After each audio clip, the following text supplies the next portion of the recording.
हिरण्यकशिपु से कहा, पिताश्री आपने अपनी मूर्ति क्यों लगा रखी है? हिरण्यकशिपु ने कहा, पुत्र मेरे भक्तों ने मेरी मूर्ति लगा दी है। प्रहलाद ने कहा, आपके भक्त कहां से आ गए? आप क्या कोई भगवान हो जो आपके भक्त होने लग गए? हिरण्यकशिपु ने कहा, इस संसार में मुझसे अधिक शक्तिशाली कोई नहीं, मैं ही इस संसार का भगवान हूं, इसलिए पूरी दुनिया मेरी पूजा करती है। प्रहलाद ने कहा, नहीं पिताश्री, लोग हृदय से आपकी पूजा नहीं करते, लोग आपके भय से आपकी पूजा करते हैं। जिसके भय से उसकी पूजा की जाए उसे भगवान नहीं बल्कि उसे अत्याचारी कहते हैं। भगवान की पूजा कोई भय से नहीं करता, भगवान की पूजा तो लोग प्रेम से हृदय से करते हैं। इसलिए मैं इस बात को नहीं मानता। ये सुनकर हिरण्यकशिपु को बड़ा क्रोध आ गया।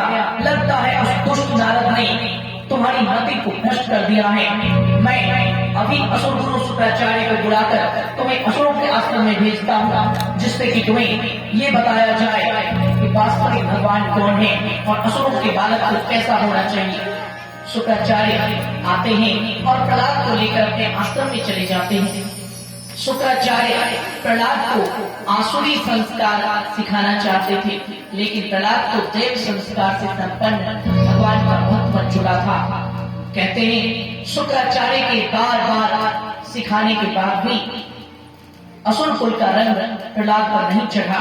अंत में शुक्राचार्य थक हार गए और शुक्राचार्य ने कहा, असुरराज आपका ये पुत्र अत्यंत ढीठ है, इसकी मति भ्रष्ट हो गई है। मैं इसे समझाते समझाते हार गया, लेकिन ये विष्णु के अलावा किसी की पूजा करने से साफ इनकार कर देता है और ये दिन रात बस विष्णु का ही नाम लेता रहता है।